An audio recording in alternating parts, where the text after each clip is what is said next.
Right, welcome back. ఇక అల్పపీడన ప్రభావం ఎగువ ప్రాంతాల నుండి వస్తున్నటువంటి భారీ వరద నీటితో భద్రాచలం వద్ద గోదావరి నది నీటి మట్టం క్రమంగా పెరుగుతోంది. ప్రస్తుతం నీటి మట్టం 28 అడుగులు దాటింది. నది నుండి 4 లక్షల క్యూసెక్కులకు పైగా నీరు దిగువకు విడుదలవుతోంది. ఇక ఛత్తీస్గఢ్ తాళపేరు ప్రాజెక్టుల వరద ఉధృతి కొనసాగుతుండటంతో రానున్న 2 రోజుల్లో నీటి మట్టం 35 నుండి 38 అడుగులకు చేరే అవకాశం ఉన్నట్టుగా అధికారులు వెల్లడించారు.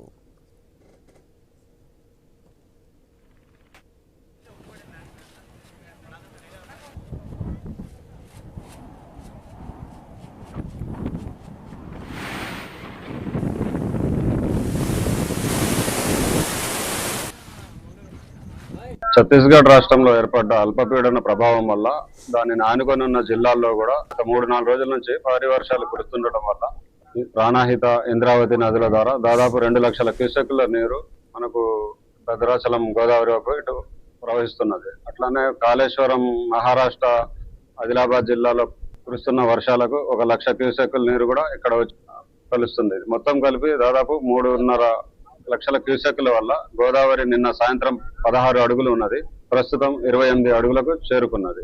ఇంకా ఈ వర్షాలు నిన్న మొన్న పడ్డ వర్షాలు ఇంకా ఇక్కడ దాకా చేరడానికి 1.5-2 రోజులు పడుతుంది. కాబట్టి ఇంకా 35 అడుగులకు అటు 2-3 అడుగులు 35 నుంచి 38 దాకా వచ్చి తగ్గిపోయే అవకాశాలు ఉన్నాయి.